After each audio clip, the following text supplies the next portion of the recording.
kami untuk yang sudah kami pindahkan Hmm. kabelnya itu, tower tersebut akan kami bongkar secara utuh keseluruhan.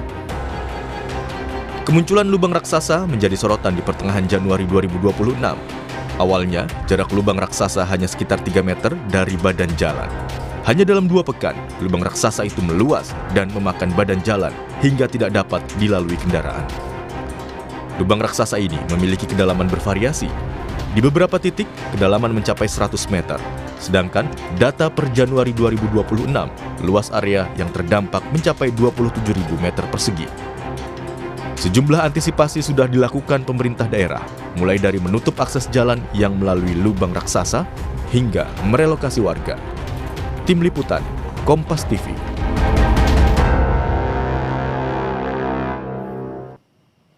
Terbentuknya lubang raksasa atau sinkhole di Aceh Tengah semakin meluas. Tak hanya memakan badan jalan, tapi turut mengancam permukiman warga. Saya akan diskusikan fenomena terbentuknya lubang raksasa ini bersama Dwi Korita Karnawati, selaku Guru Besar Teknik Geologi dan Lingkungan Universitas Gadjah Mada. Bu Dwi, selamat pagi dengan Tifal, Bu. Selamat pagi Mas Tifal, Assalamualaikum warahmatullahi wabarakatuh. Waalaikumsalam warahmatullahi wabarakatuh. Terima kasih sudah bergabung, Bu. Membaca fenomena di Aceh Tengah ini, tepatkah kalau ini disebut sebagai lubang raksasa atau sinkhole, Bu? Atau Anda membaca ada fenomena lain, Bu? Kalau saya melihat dari video dan foto-foto gambar itu, ini nampaknya kok, mohon maaf, agak berbeda dengan sinkhole yang pernah ditemukan kalau nggak salah di Sumatera Barat dan di beberapa wilayah lainnya. Ini kan memanjang, Bapak. Itu dari video itu kan kelihatan. Iya. Jadi memang dalam, tapi dalamnya hanya sekitar 20-30 meter ya. Tidak sedalam sinkhole yang merupakan corong mulut masuknya sungai bawah tanah. Dan ini disebutnya sebagai apa ini, Bu? Seperti mahkota longsoran. Longsoran pada tanah pasir, itu saya lihat itu tanahnya seperti pasir dan atau batu pasir yang lapuk. Nah, ini kan panjang, Mas. Itu memanjang. Itu kayak lembah alur galai atau sungai. Jadi ini ada semacam erosi menggogos ke arah mahkota, ke arah hulu. Jadi ini akan nampak jalannya itu bisa terpotong itu sebentar lagi. Jadi kenapa itu runtuh terus? Karena material tebingnya itu kohesinya sangat lemah. Itu seperti pelapukan batu pasir atau bahkan sudah menjadi tanah pasir. Nah, ini kan memanjang, Pak. Jadi itu semacam lembah alur sungai yang menggogos ke arah hulu. Itu kita lihat. Kalau sinkhole itu ke arah vertikal, ke arah dalam, masuk ke dalam sungai bawah tanah pada kedalaman bisa mencapai 100 meter lebih. Kalau ini tidak sampai 100 meter, ini hanya puluhan meter. Sehingga fenomenanya ini adalah semacam gerakan tanah, longsor tebing. Kenapa longsor terus-menerus? Karena barangkali pernah ada getaran gempa di sekitarnya. Coba nanti dicek datanya, dugaan saya pernah ada getaran gempa meskipun tidak dirasakan oleh manusia, tapi seismograf mencatat dan tanah ini tidak kohesinya sangat lemah sehingga mudah runtuh. Dan jalan itu apakah sebelumnya ramai, sering dilewati, jadi ada getaran-getaran kendaraan atau mungkin ada alat berat. Jadi ini kayaknya meskipun tidak ada hujan, tapi getaran-getaran pada lereng itu bisa mengakibatkan longsor itu terjadi, dan ini nampaknya terus berkembang sehingga memang membahayakan. Itu masih terus bisa meluasnya tuh ke arah jalan itu kelihatannya. Melihat ini sudah memotong badan jalan, kalau Anda melihatnya sederhananya, Bu, fenomena ini muncul sifatnya sama seperti sinkhole atau ya mahkota longsoran ini sifatnya karena faktor alam saja? Ini awalnya karena alam ya. Awalnya memang itu kan ada lembah panjang. Anda bisa melihat kayak parit alur sungai itu loh. Yang ini ya? Itu kan alam. Saya melihat polanya itu sepertinya alam. Coba nanti dicocokkan di lapangan, ditanyakan di sana. Sepertinya tidak sengaja digali. Tapi itu menggogos sendiri karena getaran-getaran yang non alamiah itu bisa karena getaran kendaraan di jalan raya itu, yang alamiah karena getaran gempa. Gempanya tidak perlu dirasakan oleh manusia. Kadang hanya magnitudonya 4 atau 3,5, 3,4 yang manusia tidak peka untuk merasakan. Tapi bagi tebing itu tebing pasir sepertinya.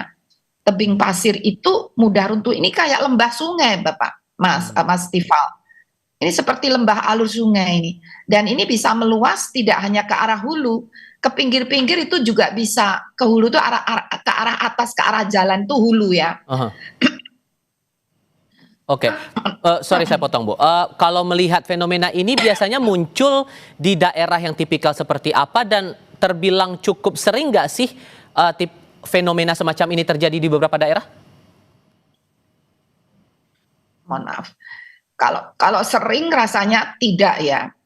Jadi termasuk agak langka. Agak langka. Nah ini lembah-lembah sungai nih nampaknya. Agak langka namun erosi ke arah mahkota, ke arah hulu, itu sebetulnya proses alamiah yang biasa, normal, hanya kadang-kadang diperparah dengan usikan-usikan atau gangguan bisa oleh manusia karena getaran yang diciptakan manusia, atau bisa juga getaran alamiah seperti gempa bumi. Dan aktivitas itu lebih banyak kalau aktivitas yang datang dari manusia, Bu. Biasanya dalam bentuk apa? Kegiatan apa yang biasanya memicu bisa ujungnya seperti tadi? Nah, biasanya itu tadi mungkin kaki lerengnya pernah digali. Ya, entah sengaja entah tidak, kan orang kadang-kadang perlu memperluas lahan kemudian digali ya, dilakukan penggalian atau mau diambil pasirnya. Atau jangan-jangan itu dulu tempat penambangan pasir. Nah, itu juga perlu dicek. Kan pasir itu sangat dibutuhkan manusia untuk pembangunan. Barangkali pernah ada penambangan pasir ya.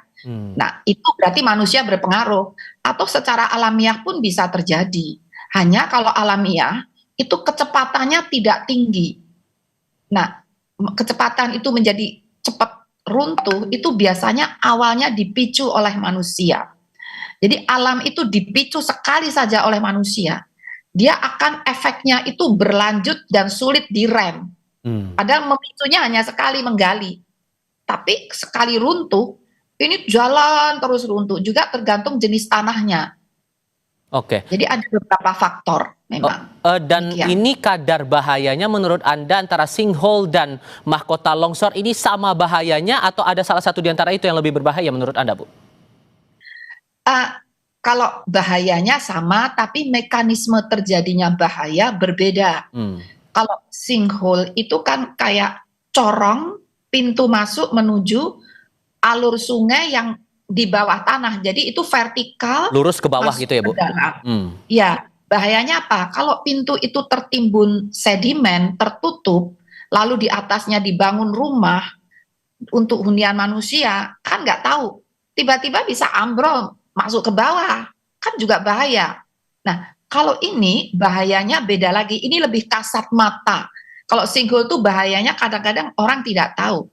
Kalau ini kasat mata bisa dilihat, bahayanya ini terus bergerak ke arah jalan, dan ini kalau dibiarkan kan lahannya kan bisa habis tuh. Nah, bisa habis. Nah, kita mengalah jalannya dipindahkan.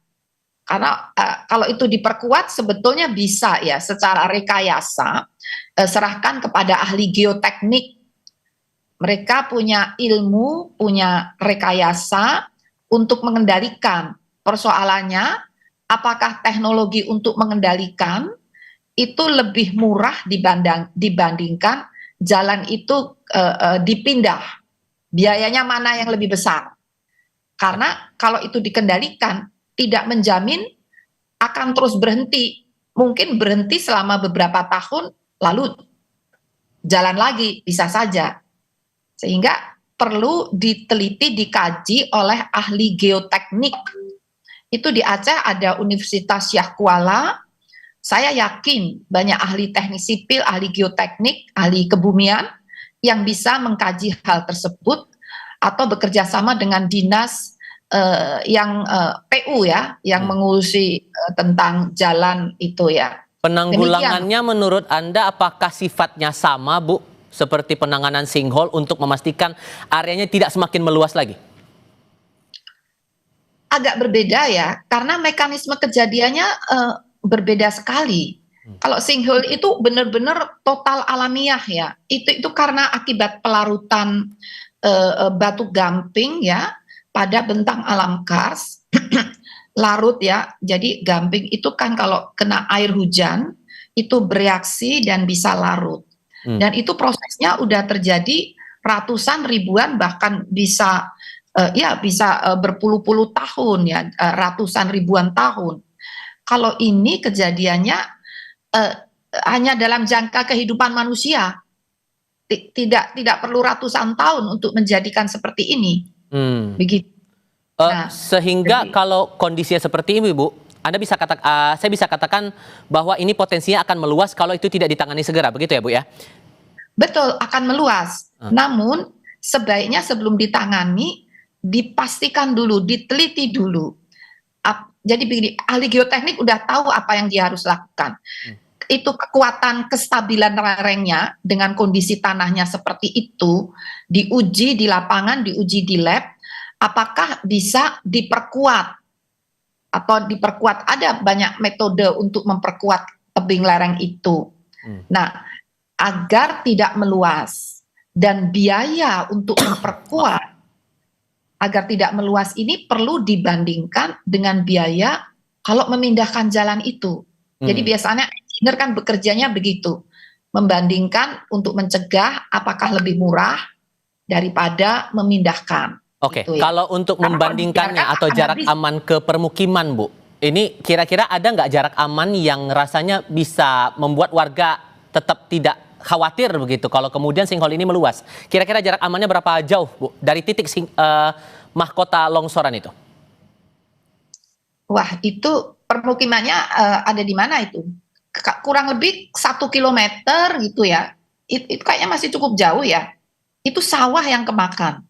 Jadi kalau permukimannya mungkin 1 kilometer lebih ya. Kalau masih 1 kilometer lebih, itu kira-kira insya Allah ya. Makanya itu harus diukur Bapak, Mas Tifal. Ada perhitungannya lebih dahulu. Jadi kondisi tanahnya seperti apa ya.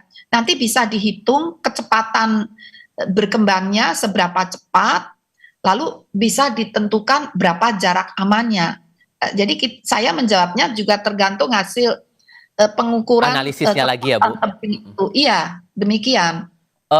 Tapi akan makan waktu berapa lama ya, Bu, untuk menganalisis ini? Dan rasa-rasanya ini kan sedikit banyaknya warga bakal pikir-pikir, ini aman nggak ya tempat saya, atau mungkin aktivitas ekonomi warga di sekitar situ kira-kira aman nggak ya? Apa langkah yang bisa diambil warga untuk bisa tetap tenang, antisipasinya juga lebih kuat? Sebaiknya jangan mendekat ke sana ya. Sebaiknya jangan mendekat ke sana, dan ini tentunya pemerintah setempat ya, dinas terkait yang melakukan tindakan segera diuji lab ya. Uji labnya tuh mudah, paling seminggu selesai untuk uji lab ya. Kemudian dianalisis oleh ahlinya, itu ahli geoteknik. Di Aceh banyak ahli geoteknik, serahkan ke Universitas Syah Kuala di lab geoteknik. Insya Allah 1 bulan mereka sudah bisa ya, kalau tidak banyak antrean ya. 1 bulan itu insya Allah ahli geoteknik sudah bisa menghitung berapa kestabilan lerengnya, lalu kira-kira curah hujan, ini padahal nggak ada hujan kan, kira-kira perkembangannya akan seberapa cepat. Nah, setelah diketahui kecepatan perkembangannya, lalu diperhitungkan apakah bisa itu dicegah, diperkuat lerengnya. Apakah bisa secara rekayasa? Nah, itu ahlinya akan menjawab bisa atau tidak. Nah, kalau ternyata berkembang terus, ya dihitung kecepatan pergerakannya. Tapi semua itu harus berdasarkan perhitungan, diawali dengan mengambil sampel tanah atau mengukur kekuatan tanah pada tebing, dan itu harus hati-hati. Karena tebing itu bisa runtuh, sedang diukur di situ, tiba-tiba yang ngambil keruntuhan. Nah, naudzubillah min dzalik. Jadi ini memang harus hati-hati, tolong serahkan ke ahlinya ke ahlinya, itu pakar geoteknik ya, pakar geoteknik yang ada di sana itu jadi baru diputuskan. Tapi ini sebaiknya dinas terkait yang ikut terlibat melakukan karena ini kan bagian dari tanggung jawab negara ya, seperti itu. Demikian Mas. Sederhananya, ini terakhir Bu, sederhananya warga perlu khawatir tidak dengan fenomena ini? Tidak perlu panik. Khawatir oke lah ya, khawatir kan wajar ya, kita tinggal di situ. Tidak perlu panik. Maka solusinya jangan menonton di situ, jangan jauhilah. Jadi itu sebaiknya ditutup zonanya karena pinggirnya itu masih bisa bergerak. Tergerus lagi ya. Yang khawatir anak-anak kecil kan nggak ngerti. Main-main di situ, panjat-panjat itu yang bahaya. Jadi terutama warga itu anak-anak yang nggak paham bahaya itu tetap harus diamankan. Sebaiknya ditutup zona itu untuk sementara, jangan didatangi biar nggak ada anak-anak bermain-main ke sana.